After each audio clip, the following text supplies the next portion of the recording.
Buenos días, colegas. El pórtico al abordamiento del tema ha sido gratísimo para todos nosotros porque se trajo a la memoria un poco al maestro del grupo de La Parca, que fuera Amílcar Mercader,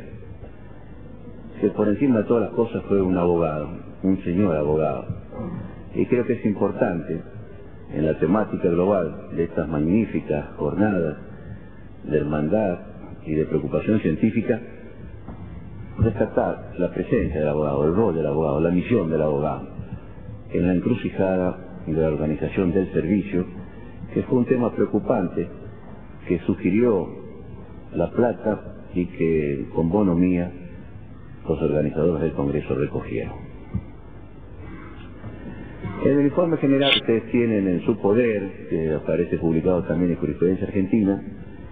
mostramos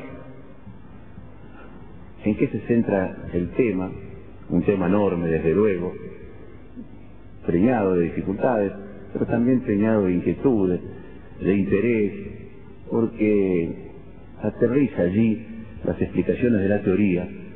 y la política en concreto, en un momento singular de la humanidad, de América y de Argentina, que atenacean sus inquietudes para que el valor justicia se privilegie en concreto en cada proceso en particular,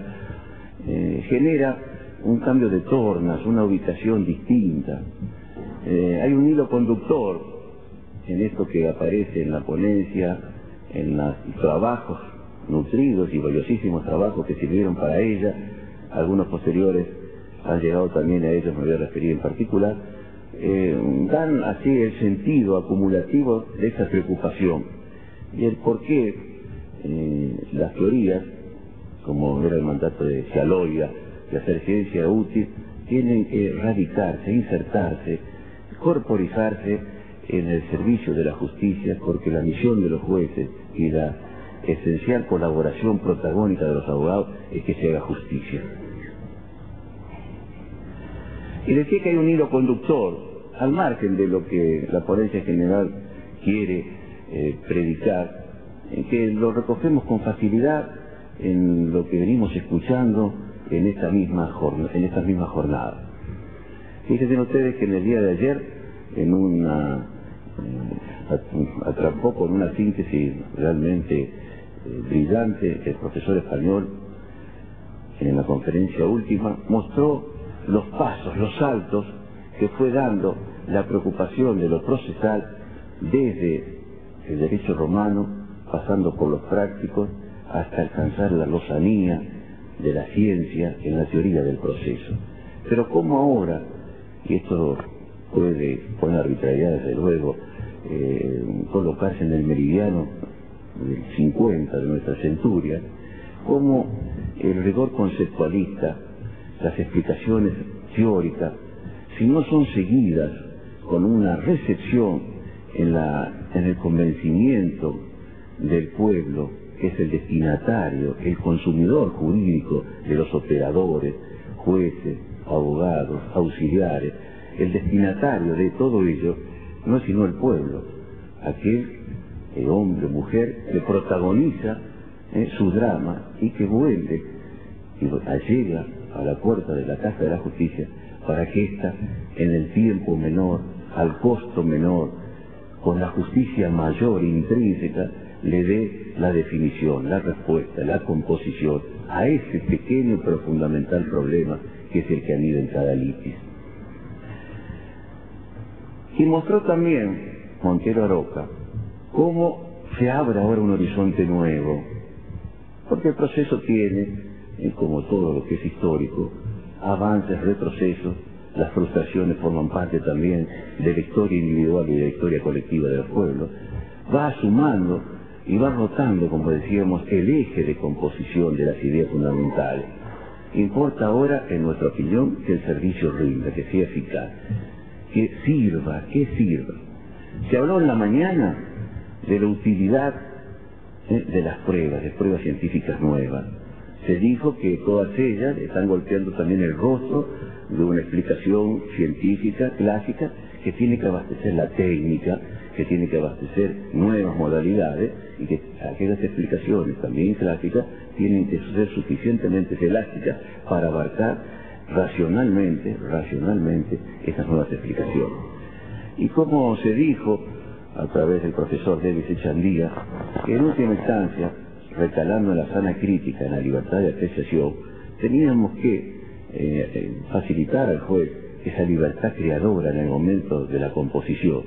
Pero recuerden ustedes cómo el delegado de Canadá apuntó también a la necesidad constitucional de preservar una zona de privacidad, de que no podemos avanzar sin más y sin más, que hay ciertos escollos que desde la vertiente jurídica privilegian la condición eterna de la libertad, de lo privado, de lo que hace intransferible ese perfil humano. Y entonces el derecho está así cruzado por estos desafíos. La teoría sola no sirve, la teoría sola no sirve. Los preciosismos de escuela, tanto italiana como alemana, nos demostraron, creo, en todo lo que hace al sistema, las coordenadas mayores. Creo que es muy difícil, aun cuando existan dificultades técnicas, como lo vimos también ayer, en el tema del tercero, en que los hallazgos no son definitivamente acumulativos. Creo que la teoría del proceso alcanzó su cenit. Pero esto no se refleja con igual entonación de conformidad en el seno del pueblo. Por el contrario, hay una desconfianza, hay una desilusión, hay un descontento entre lo esperado y lo acontecido, como diría Julián María, entre todo esto que importó desde Frank Klein en 1895, una campanada, una clarinada para someter al proceso a un tiempo existencial que estuviera a la altura de las necesidades que no quieren esperar sin una definición pronta, y los logros alcanzados. Y esto se ha multiplicado en capas sucesivas que vienen desvirtuando en alguna medida aquellos logros de la ciencia. Y entonces, por ejemplo, el señor Locke, en la conferencia de ayer, es un poco la síntesis de las primeras 24 horas que estamos compartiendo, como la necesidad de que el derecho constitucional, que está hoy en la primera línea del escenario de la teoría jurídica, importa que todo esté al servicio de la jurisdicción, y la jurisdicción al servicio de las garantías constitucionales,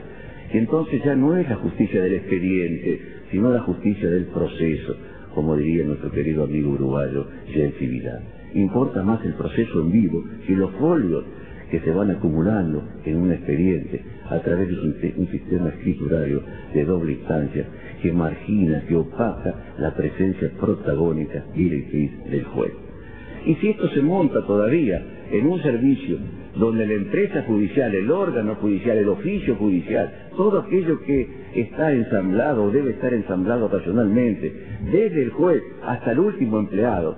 todo esto es también ajeno a las técnicas, a la burocracia moderna, el resultado se precipita en una disconformidad mayor. Y entonces la elección del tema no fue caprichosa. Primero porque estamos trabajando en todos los últimos congresos con parcelas de este mapa que es enorme. Segundo, porque el derecho comparado nos muestra que es una preocupación también ecuménica. Tanto el Congreso de Gante de 1977 en Bélgica, como el que ahora vamos a celebrar en Würzburg, Alemania, en septiembre, también calcan, o tomamos nosotros calcado, el eje de esta problemática. Hay una gran preocupación por una justicia más humana, más solidaria, más eficaz, a la altura y a la medida de los hombres de este tiempo endiablado que no se da tregua. Entonces nos pareció que teníamos que hacer un alto para fijar también la política de rectificación, las estructuras de rectificación posibles, para que todo aquello que está en el cielo de los conceptos, desde luego asumiendo y a partir de ello, porque el proceso de la ciencia es acumulativo y no se empieza nunca de nuevo, de cero, esto sería tremendamente ahistórico. Todo ello nos obliga, creo, a un momento de reflexión en torno de esto que hace a la eficacia, pero al sentido, a la nueva manera de pensar, a los nuevos métodos fundamentales de que la justicia sirva en un contexto histórico determinado frente a necesidades determinadas. Y ayer, escuchándolo también a nuestro querido homenajeado Lino Palacio, les estaba mostrando el rostro, un rostro del recurso extraordinario, aquel clásico, aquel que está enlazado con la ley 48 y ese artículo famoso, pensado para impugnar la validez constitucional de las leyes, para que la Corte absorba su misión de mantener la fundamental prioridad normativa que le dicta el artículo 31 de la Constitución Nacional. Pero después de eso, y sobre todo en los últimos tiempos, hay otra vía paralela, como hay otro gobierno paralelo en la democracia, que es el poder real, que tenemos que institucionalizar dentro de los cuadros propios de la democracia. Y entonces tenemos una necesidad que la Corte ha tenido que capitular en un alto menester de servicio a la colectividad argentina, y está haciendo funciones de casación general, además de la casación constitucional propia, forzadamente, y ya desplazando el centro de mira, que no es la validez constitucional de una ley, sino la validez, lactu sensu, de la motivación de la sentencia, pone al rojo vivo el deber de que tienen los jueces de motivar correctamente la sentencia. Y estos vicios, que no son, en mi parecer, específicamente de actividad, sino injudicando, ha permitido que la Corte rectificara un número incontable, acaso un 10 o un 15% al filo del 79-80, de sentencias que no respondían a esa exigencia constitucional de afianzar la justicia, porque también lo que dicta el preámbulo de la Constitución, y que se inordina con los artículos 14,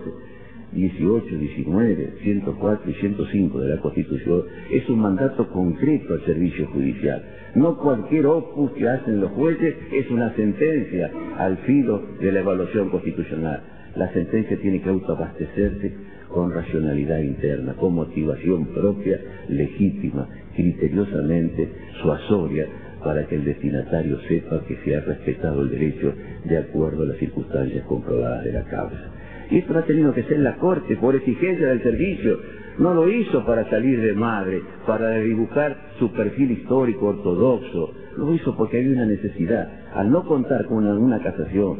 general, nacional, que al estar en falta las sentencias de los jueces, la Corte, presionada por los abogados que no querían o no podían o no debían consentir una sentencia que solo tenía el título de tal, porque no llegaba a las exigencias mínimas que prescribe la Constitución, tuvo que abrir su competencia funcional y admitir esa arbitrariedad sorpresiva de la sentencia, no de la ley, que ha tenido que corregir en materia de derecho común, de cuestiones procesales, de temas pequeños, pero que en última instancia conspiraba el desenlace de lo justo en concreto. Y esto sí, en las exposiciones de ayer, desde la prueba, y lo vamos a ver desde el arbitraje también cuando escuchemos, porque conversábamos hoy, esta mañana, con el ilustre profesor mexicano Briceño Sierra, y lo estábamos hablando también ayer, en función de esta necesidad que tiene la democracia de adaptarse en las instituciones intermedias, con otro profesor mexicano, Arroyo Moreno, que estos cuerpos intermedios que van a permitir enriquecer las posibilidades funcionales de la democracia, también se trasplantan al enriquecimiento funcional de los órganos de la justicia, que los tenemos que visualizar. Un juzgado como una empresa, coordinada en sus servicios, coordinada en su sentido acumulativo de realización. Porque todo lo demás, aun cuando existe un buen juez, como quería Carmen Luti, que es la base de todo el servicio, buen juez, infraestructura, acaso buenas leyes procesales, en este orden prioritario, ensamblado también de forma racional, que estos buenos jueces, si fallan en cuanto al espectro de tiempo, de medio y de lugar en que funciona, va a conspirar contra el resultado deseable de la justicia. Entonces nos parece, y esto viene también a la altura de nuestro tiempo, por un gran embajador de lo jurídico y reformador, diría Ortega, que pensador es el fabricante de ideas, y Capelletti, director del Departamento Jurídico de la Universidad Europea, esa universidad que queremos ver integrada en América Latina, Hispanoamérica, como usina generatriz de las ideas nuevas para pensar acompasadamente en un tiempo histórico que no se da tregua, como decíamos. Capelletti nos estaba marcando lo que está ocurriendo en Europa respecto del acceso a la justicia,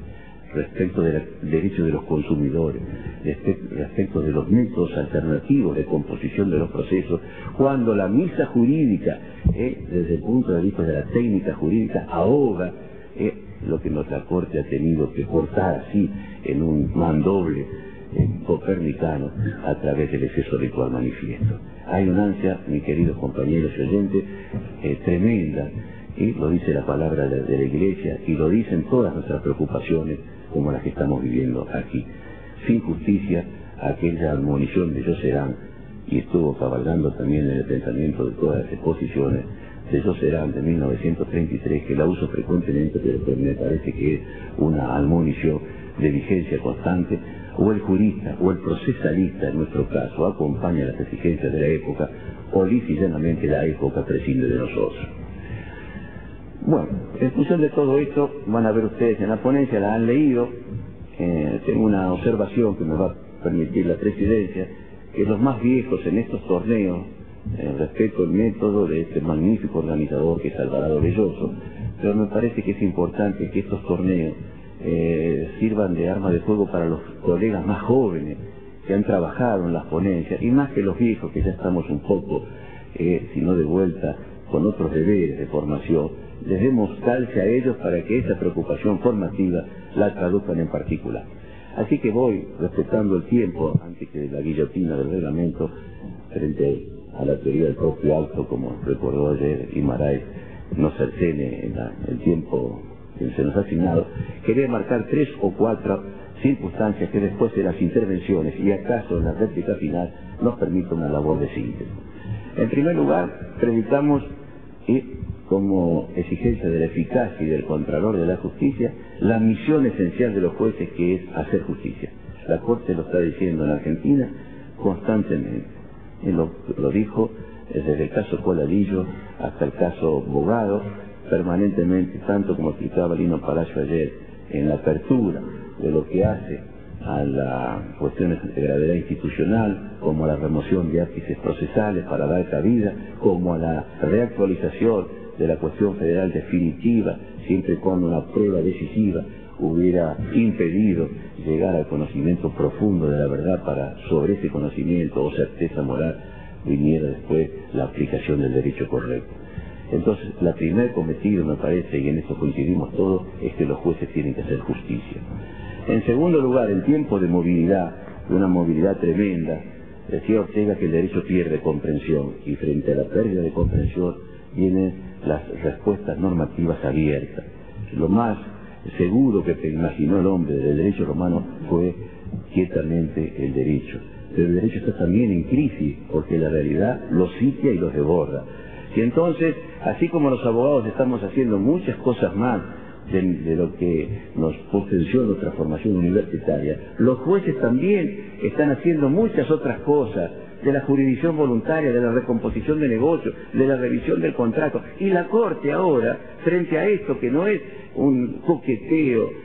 frente a la realidad jurídica, sino una necesidad, en el caso Burman, hace un poco más de un mes, ha tenido que recomponer el juicio ejecutivo. Lo van a ver seguramente en el día de mañana o de pasado mañana cuando tratemos el juicio ejecutivo, como la Corte ha dado cabida a través de la excepción de inhabilidad del título para que dentro, funcionalmente, de un cuadrante nuevo del juicio ejecutivo, la teoría de la imprevisión o del abuso del derecho tenga cabida, haga campamento en el proceso ejecutivo, porque no podía llegar al juicio ordinario posterior. Sería ineficaz, inútil, contradictorio, afrentaría o lesionaría, conculcaría ese derecho de defensa. Y entonces aquí quiero marcar otra importancia que hace a la eficacia, y que lo estamos viendo, y que desde España en particular, luego de la Constitución de 1978, donde la Constitución sabiamente, recogiendo otros antecedentes del continente más antiguo, en preferencia a la justicia constitucional. Y ahí tenemos también el amparo, que está mostrando cómo en concreto el rendimiento de la justicia tiene que dar satisfacción a estas exigencias que son perentorias. Y entonces la justicia posible quebranta en alguna medida el valor seguridad. Y como decía Recansensites, tenemos que contentarnos en estos momentos de movilidad tremenda, hasta visualizar mejor cuál es la otra orilla, porque estamos en un momento de una justicia entre dos épocas, hasta que llegue un momento de que tu filo llega, tenemos que estar cabalgando sobre un potro indómito. Y la única seguridad posible que hace la eficacia es la seguridad dinámica en lo justo. Porque se van amontonando emergencias sobre emergencias y las respuestas no pueden ser ni cansinas ni para un tiempo de quietud o de normalidad. Entonces todo esto que hace el clima sociológico en que está inserto el servicio de la justicia nos determinó a todo el grupo de La Plata. Contamos también con una magnífica ponencia de un delegado que está entre Mar del Plata y la capital, que es nuestro amigo Aranda Lavarello, donde muestra también desde la designación de los jueces por concursos abiertos, la integración de los secretarios, la motivación del personal que se sienta protagonista de lo que está haciendo, y todo lo que hace desde el expediente al rendimiento del costo. Todo esto es un problema fundamental. Ha quedado un poco atrás, vuelvo a insistir en lo que decía al comienzo, las explicaciones teóricas, nada más que teóricas. Desde luego que las asumimos con toda la riqueza conceptual y todo lo que significó en esos hitos de avance que explicó ayer también Monteiro Aroca, en el devenir de la ilusión de hacer ciencia y acercarnos cada vez más a la verdad. Pero también me parece que es fundamental, y a eso tiende la meditación y el convite a la reflexión de ustedes acerca de la eficacia del proceso, de que lo tomemos en vivo, como si fuéramos también políticos, sociológicos. Al legislador hay que darle, sin carencia de ideales o de utopías, realidades. Son asuntos reales los que tenemos entre manos, y sobre estos asuntos reales tenemos que ponernos en la cibernética, en la exploración, en los avances científicos, en todo, en la medida que se hizo ayer respecto de los medios probatorios científicos nuevos. Y el otro punto, para terminar así en forma global, son también los controles. La democracia en este momento, que la tenemos que pensar, que no es un producto, que es un proceso que requiere constantemente nuevas ideas, nuevos impulsos, porque por suerte no se hizo de una vez y para siempre, sino que es lo suficientemente flexible para incorporarle todas aquellas vivencias que axiológicamente los pueblos van requiriendo en menester o necesidad de justicia, de solidaridad. Fundamentalmente vamos a tener que protagonizar en América la revolución de la solidaridad para conjugar los equilibrios sectoriales y hacer que sea más homogénea la desigualdad geopolítica. Todo esto está requiriendo también que la democracia piense de otra manera. Y el Omnibus Bank, acerca de lo cual ha trabajado también recientemente nuestro querido colega oriental Barrio de Ángeles, y todo esto que hace el defensor del pueblo en España, con otra muestra constante y palpable de la importancia del derecho constitucional interiorizado desde el punto de vista funcional en nuestra formación, porque lo teníamos también un poco olvidado, y creo que los jueces y los abogados lo tenemos que tener presente como una primera espada en todas las definiciones posibles. Esto exige también que la justicia, desde adentro como servicio, tenga la fuerza suficiente de proveer de correctivo. Y desde afuera también, desde el jury de enjuiciamiento a la necesidad de un comisionado parlamentario acerca de la gestión que van haciendo los jueces dentro del servicio, fundamentalmente dentro del Poder Judicial, que, como explicaba también Montero ayer, recién ahora aparece privilegiado como tal en todas sus recónditas posibilidades de equilibrio respecto de los otros dos, nos está diciendo que estamos obligados a pensar más. Señores, yo termino acá destacando, porque acaso sea mi última participación, lo importante que es o que son estas jornadas de acercamiento del pulso vital de América. Se da una situación especial, inédita en Argentina, a partir de las Malvinas, y se da la situación de que nuestro perfil nacional va a estar en alguna medida condicionado y dictado por el perfil de América. América fue grande, Argentina fue grande, no nos cansamos de decir cuando hizo cosas americanas. El mandato de Bolívar, de Artigas, el mandato de Monteagudo, los juristas los tenemos que hacer también sustancia real. Y creo que esto, desde nuestro pequeño mundillo de lo procesal, se acerca a aquello que decía Ridruejo para su España, en busca de nuestro oficio, en busca de nuestro destino. Muchas gracias.